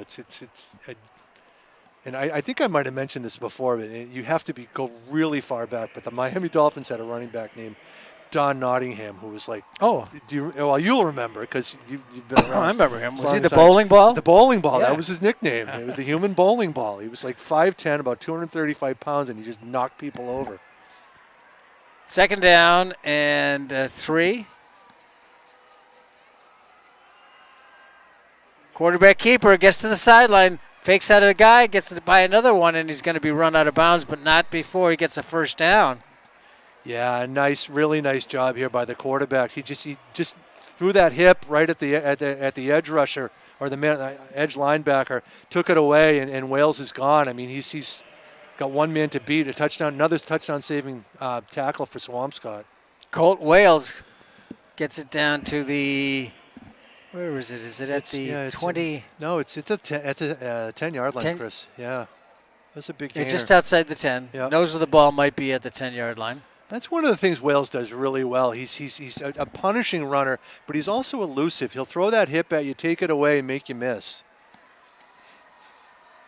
2 receivers to the near side, 1 to the far side. Handoff comes to Garcia. No, quarterback keeper, looking. He's trying to get to the edge, make it into the end zone, and he gets knocked down. Some Marblehead players are saying touchdown. Short. No, looks like about maybe the 3. 2-yard line. 2-yard line, so, okay. Yeah, I think the intended receiver slipped in the end zone. I'm not sure who that was.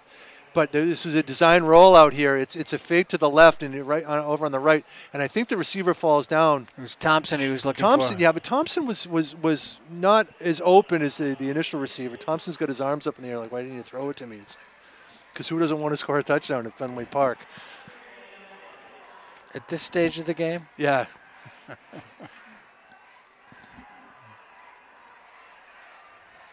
Second down on the 1. Straight ahead. Yeah. Pushing forward. Into the end zone. Let's see. I don't see it. Now I see it. Yep. Yeah. Touchdown for Marblehead. Selvey again. He's already in the end zone before he gets touched. This is just right between the guard and the center. Smash mouth football, and Marblehead gets its 4-touchdown lead. After 3 and out for Swampscott to start this second half, Marblehead takes it from the 29-yard line. Here comes the left-footed kicker. Yeah. Yeah. And what sort of style of kicking is that? That would be soccer style. So it was a 71-yard drive in 5 plays. That's a pretty efficient drive. 5 plays, 71. And they were like 15, 20-yard chunks. The big play was that the keeper by Wales. It got them down to about the 10-yard line, but there wasn't a third down on that, was there? No. That's when you know it's an efficient drive, when you don't have to worry about making it on third down. The kick was good, 35-6. With 6:24 to go here in the third quarter. It's a good night for this too. There's this time of year. Yeah, there's no wind. I mean, it's chilly. It's November chilly, but there's no wind. Field is in fantastic condition. We watched them. They went out at halftime and they had these like the guys that would pick up the divots and divot hunters. Put down the divots and tamp down the field. It just field's in remarkable condition. I mean, you can see the infield in the pitcher's mound and all that area, but it's covered up really well. The footing has not been a problem for anybody tonight. Finbar Bresnahan to do the kicking, left-footed, and kicks it down to about the 15-yard line. Oh, hit hard and dropped. Selvey. He's getting his money's worth tonight, isn't he? He really is. He's fired up. Formerly a Marblehead Sports Shop player of the game here for us early in the season. He's playing like it again tonight. That's a great tackle. Just slams him to the turf. Yeah, as you were saying, it's size, speed, and it's the bench. What they can bring in when somebody gets a little banged up, they can bring in somebody that's... And I don't think Swampscott has that depth. No. Under pressure, the quarterback. Nice. And finally gets caught. Very nice. Who made that? That was Gibson. Yep. Gibson flushed him out. The receiver wasn't open right away, so the quarterback had to bring it down. Excuse me. And Gibson does a nice job of knowing that before he escapes, he's going to take him down right by the ankles. Great play. Just stretched it out there. Yeah. And a little dance at the end, too. Yep. Back to about the 14-yard line, a loss of 10.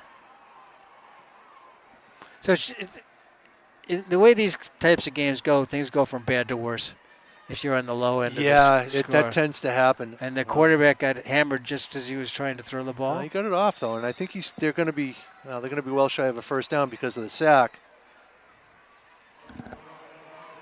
But, yeah, there's not a lot there for Swampscott. Even that's a slant. It was well covered. Joe Marino caught the ball. Yep. Number 19. And that's a lot of the things about the quarterback that I like are things that I think are going to be significantly improved. Well, he wasn't ready for the snap that time, but he picked it up, and now he's trying to make something out of it. And penalty markers down.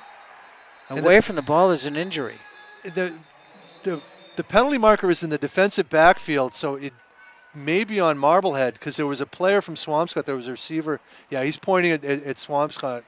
He's pointing at Marblehead as the penalty is on Marblehead, which is 3rd and 12 in a Bad snap. You hate to. Yeah, he wasn't ready for that. Yeah, Salve tackles him. Blows in there, and but there's a marker back at the around Marblehead's 35-yard line, and there was a Swampscott player on the ground. So yeah, it may have been, and they're walking towards. Could have been a defenseless. I don't know. They're marking something off. It's a personal foul. Personal foul against Marblehead. No, you can't have that. It'll come with an automatic first down too. Yeah, so instead of getting off the field and fourth and a mile, it's first down. So. And it moves it up to the, what is it? The 40? The 35. 35-yard line.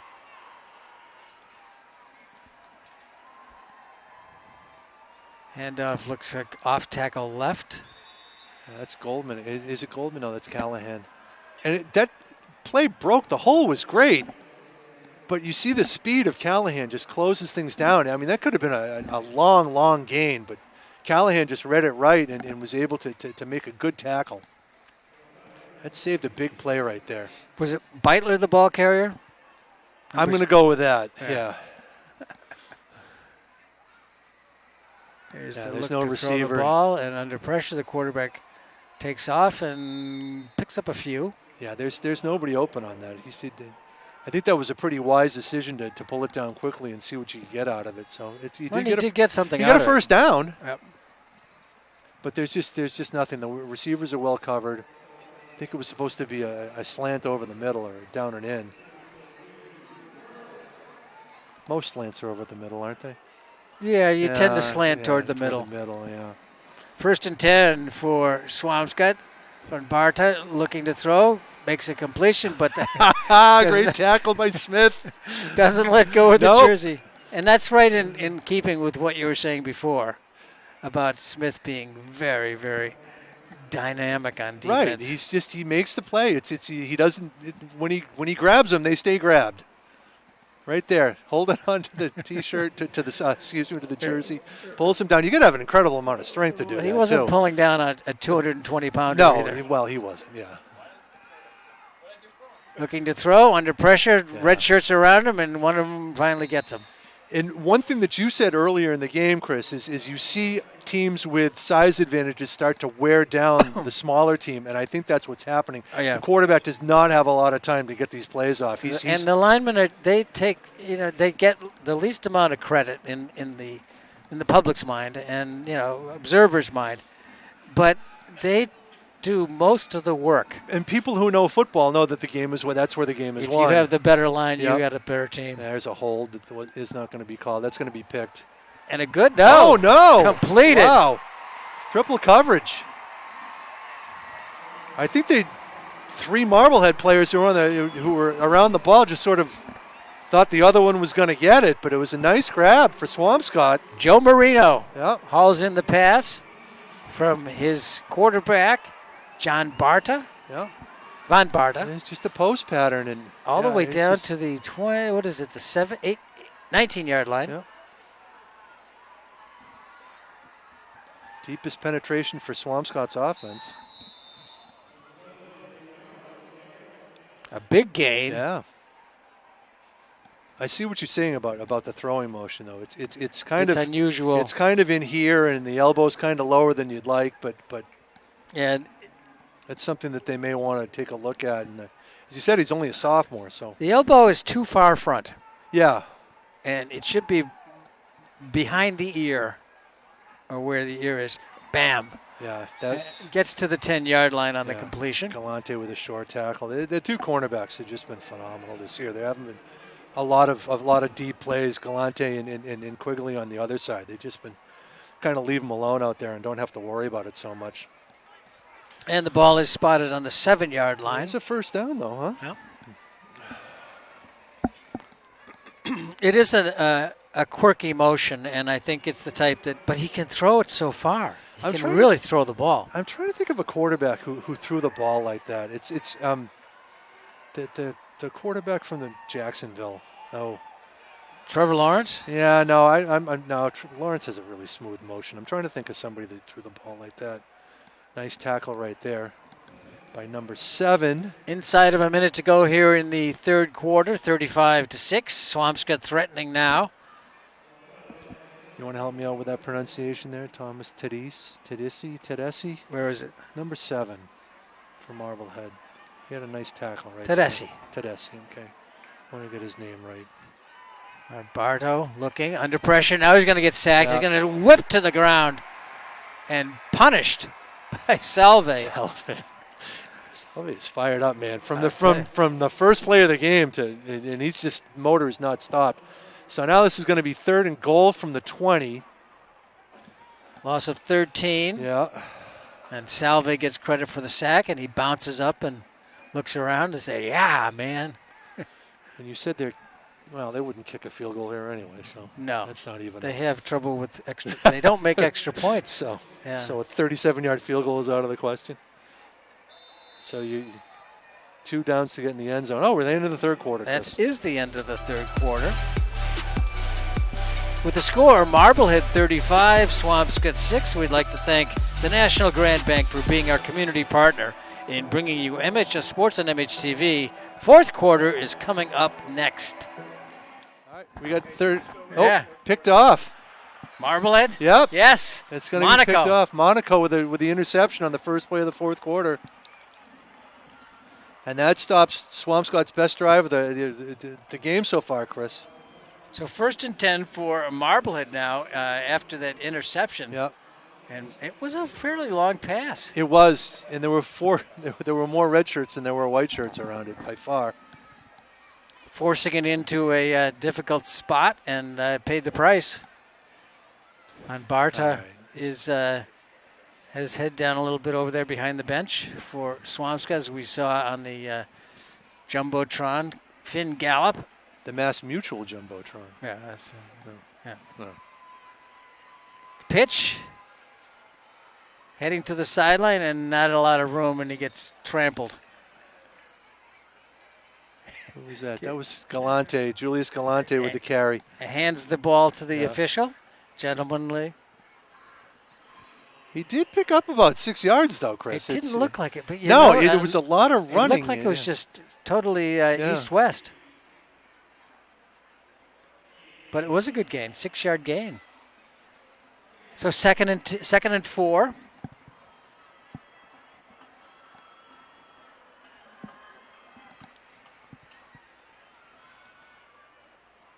$35-6 here in the fourth quarter. Looking to run along the side, and I don't think they're going to put the ball in the air again tonight. And nor should they. Ball carrier was Gallup. Yeah. It's going to be a first down. I mean, you like to beat your rival and make it convincing, but it's. They've already done that. The game is in hand. It's. I remember what was the year? It was the year they went to the Super Bowl. They played a bad Swampscott team and they beat them like 51-0 or something like that. I remember. Oh yeah, it was. I remember one of the hits. The third play of the game. The quarterback. It was Harry Craig. It was. Bannis. So, if I remember the play correctly, it was like the third play of the game. Swampscott's quarterback dropped back. Harry Craig hit him, sacked him, caused a fumble, fell on the fumble in the end zone, 7-0. It was like 10 seconds into the game, game over. It was like, because you knew it was like Swampscott was like 1-9 and Marblehead was going to the Super Bowl. And there's a nice replay we get to watch here on Bannis, Bannis is just fast and tough as he runs through that hole, and he's got a great opening in front of him. Clock rolling, 10-12 to go in the football game. Quarterback fakes on the play action and then keeps it up the middle. Was that the quarterback? That was the quarterback, yeah. It was Gallup. I couldn't tell. I was watching Bannis on the fake, or whoever he faked it to that went around. That was Bannis on the side, and then when I looked into the middle, I couldn't tell whether the quarterback was the guy running through the line or not. But that's the great thing. Marblehead has two quarterbacks that can both throw and run. Right. Almost interchangeable. Similar skill sets, but different enough that you have to prepare for both. Prepare for both. Thank you. Faked it to the up back, gave it to the tailback. He picks up a yard or two. I think he may have made it across midfield. Monaco. Yeah.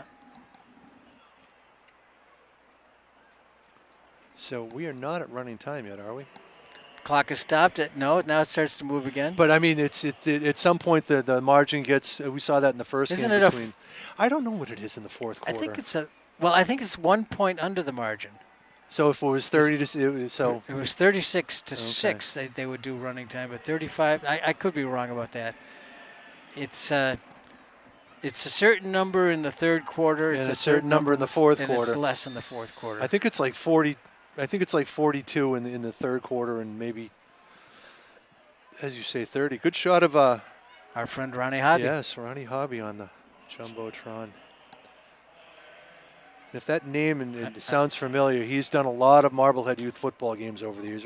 Spent a lot of time at Hopkins Field. An outstanding athlete at Woburn High Yes. School, and he was just and a nice guy, a really good guy. He's one of those players that you looked at him and you go, he's gifted. Yeah. He also scored 1,000 points in basketball without a three-pointer. And he was a football player. Yeah. That's like watching Doug Flutie when he was at Natick High School. This is over the Yeah, I quarterback's watched a head, lot and of that. Huh? Covers it, and it was like he wasn't a basketball player, and he was short, but he could dominate the game. He didn't dominate the game. I saw a game at Woburn High School where he did. Really? Yeah. No, he was a good point guard. A good player. Played baseball against him too. He was a second baseman. He was a very good player. Just a great athlete. Yeah. There has not been an athlete like that before or since. Even in the sports that aren't their sports, they still right. are That's how you know what a outstanding. good athlete Yeah. is. Remember what was his name? Tyreek Allen. Yes. He was about 10 years ago, maybe. Yeah, and he was a. Well, Jess is talking about 2010 he graduated. Yeah, we're not forgetting Jess Burton. He was one of the great athletes in the history of Marblehead High, as we all know. Yep, he got That's right. injured right off the bat on a kickoff. It's over the head and a little contact. That's Yes, good. 1, 2, 3 flags hit the dirt. Yeah, they're just. It was one of those. What are you going to do? Well, it's also it was third and a mile, wasn't it, or second and a mile? And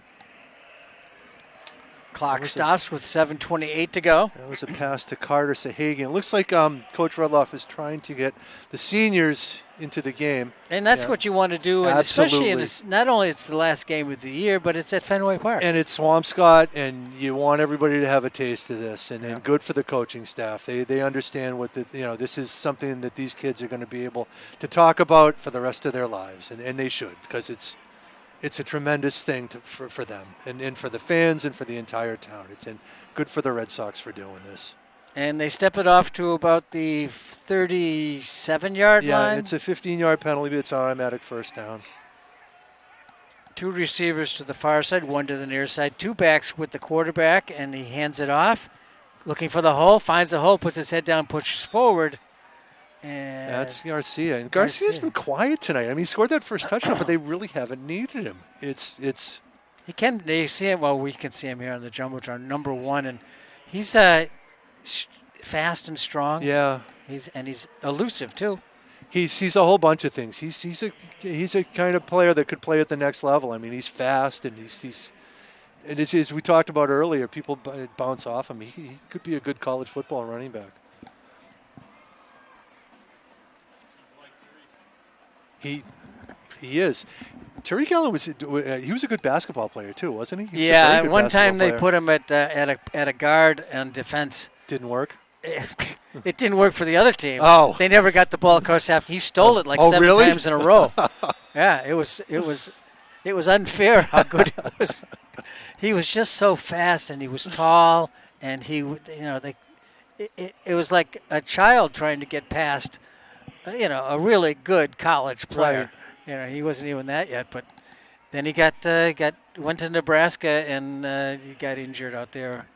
As he was a wide receiver, but he was one of those athletes that I've been doing it for a long time. I've seen maybe 4 or 5 that would be into that category of being just gifted athletes that went on to the next level. Quarterback to pass, and the other side looks like a screen. Coming to the finds a hole, puts his head down, pushes across the 33, close to the 25-yard line. That's another. Sahagian gets a completion. So He gets in the scorebook, which is good for him. Carter Sahagian. Yep. Senior. Makes the reception there. Has Yep. good blocking in front of him. Yeah, And really he makes a good blocking. decision there. Finally gets wrapped up and pushed out of bounds. And But who's leading the blocking downfield, too? Ferenbeck. Derek Dumais was one. I mean, he played Division I, but he was a different class athlete, different type of athlete. He was just a monstrous presence. I remember. I don't remember who the opponent was, but he was playing nose guard on defense, and the other team put 3 guys on him, and it was like Andre the Giant throwing away, regular-sized wrestlers. It was hysterical to watch. And then offensively, Brooks Terrell. Brooks Terrell, yeah, he was a lacrosse player at Notre Dame. Yep, and Will Quigley breaking tackles and staying on his feet, sliding on his knees for a few more yards. That's Garcia. Yeah. Marblehead getting close to another score. They're inside the red zone here, and they're going to mark it. Let's see, we're at the 14-yard line. Yep. Good block by Monaco. So who gets the last touchdown here? We're 5.5 minutes.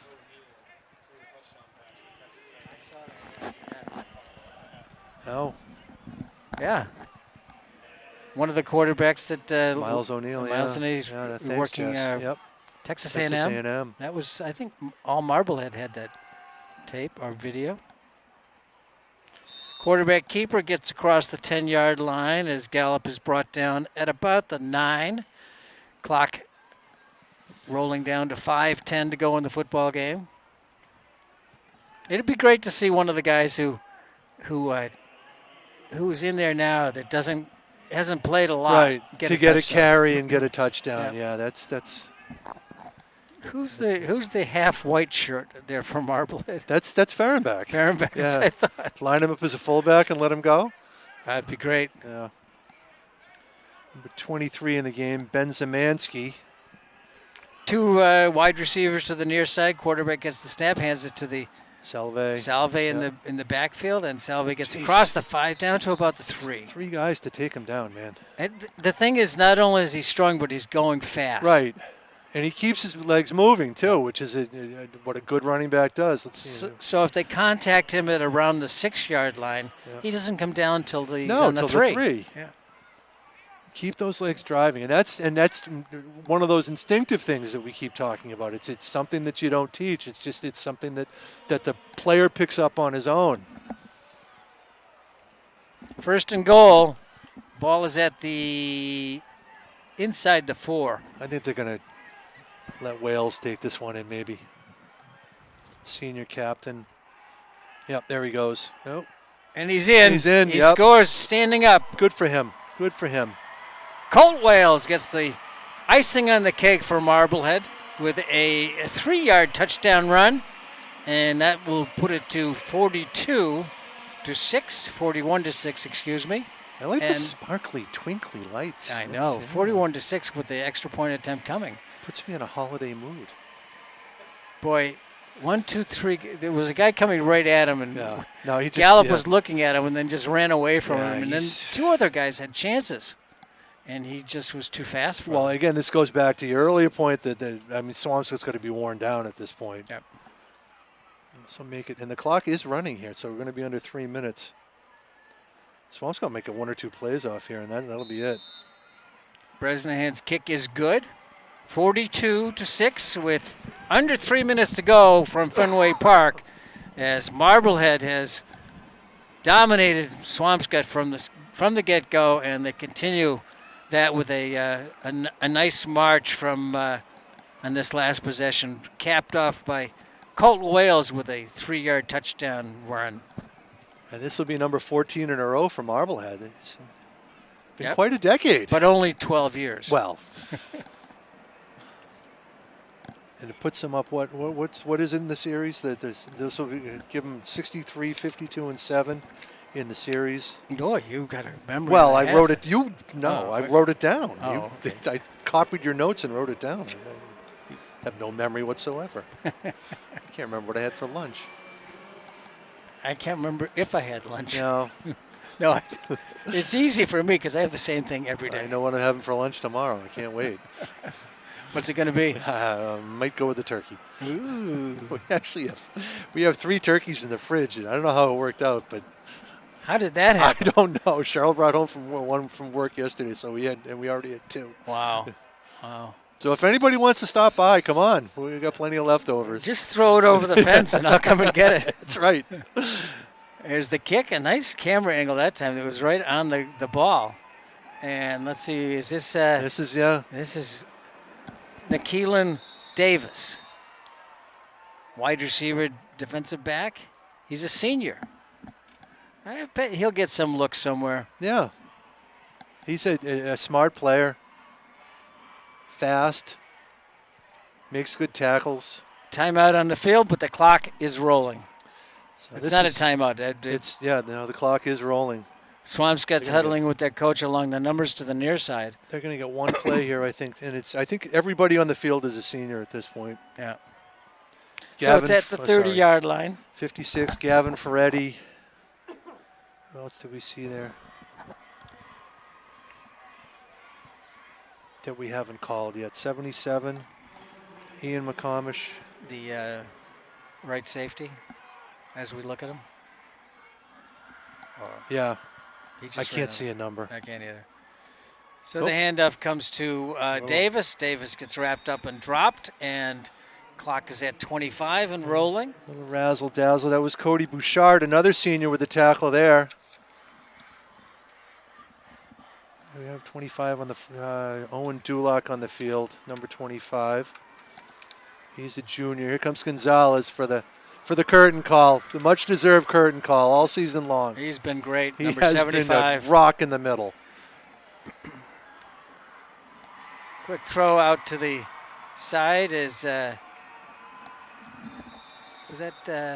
That was the touchdown scorer. That was Gabe Tripp, wasn't it? That was number 7. That's the the running Beitler? back, Beitler. Yeah, Henry Beitler. Okay. And all that'll right. do it. Clock's at triple zeros. Marblehead wins it. Going away, 42-6. They go to 8-3, and Swampscott drops to 8-4 on the season. Marblehead picks up another win in the 120-year-old rivalry between the two neighboring towns. That, the friendships begin when the football games end. Right, and they'll be able to talk about this for the rest of their lives. They'll see each other at reunions, and it's going to be a phenomenal experience for everybody who came here. And like I said, really good for the Red Sox for doing this, for opening this up. So with the final score, 42-6, Marblehead wins it over Swampscott. Now stay tuned. We'll be right back with the Marblehead Sports Shop Player of the Game. The Marblehead Sports Shop offers custom sports apparel, team uniforms, and Marblehead branded one-of-a-kind gifts, and is proud to present the MHS Sports on MHTV Player of the Game. Welcome back to MHS Sports on MHTV. Today's Marblehead Sports Shop Player of the Game is Gunther Fahrenbach. Gordon, tell us why. This is more of a cumulative award for a season long, just a dominant season. But tonight he really did something special for a lineman. Picked off a pass, interception, ran it back about 15 yards, showed his athleticism, but for Fahrenbach, it's been all season long. I could feel the joy in him when he was running. You could tell he was just, it's so exciting to do this here against your rival in a big win. It's just going to be thrilling for not just him, but for everybody on that Marblehead sideline. Good for them. Congratulations to Gunther Fahrenbach from the Marblehead Sports Shop and MHTV. We'd like to thank the Marblehead Sports Shop for being our community partner in bringing you the Player of the Game Award. We'd also like to thank the National Grand Bank for being our community partner in bringing you MHS Sports and MHTV. Once again, the final score, Marblehead in a dominant season-ending win, 42-6 over Swampscott. From my announcing partner, Gordon Vincent, Jess Burton, and John Caswell, and all of us here at MHTV Sports, I'm Chris Conley. Thanks for watching, and happy Thanksgiving.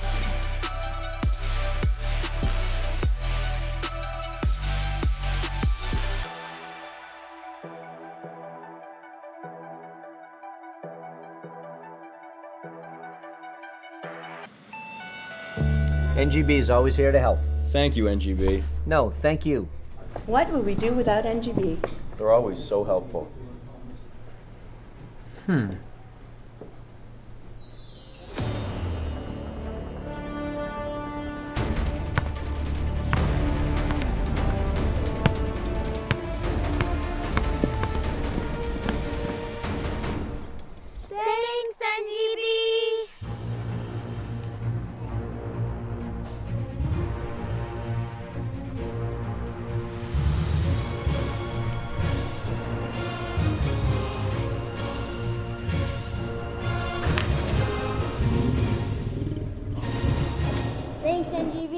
Always here to help.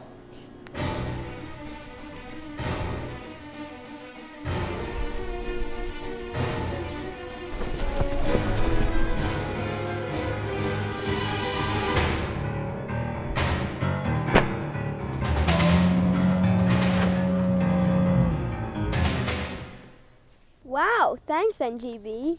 Always happy to help.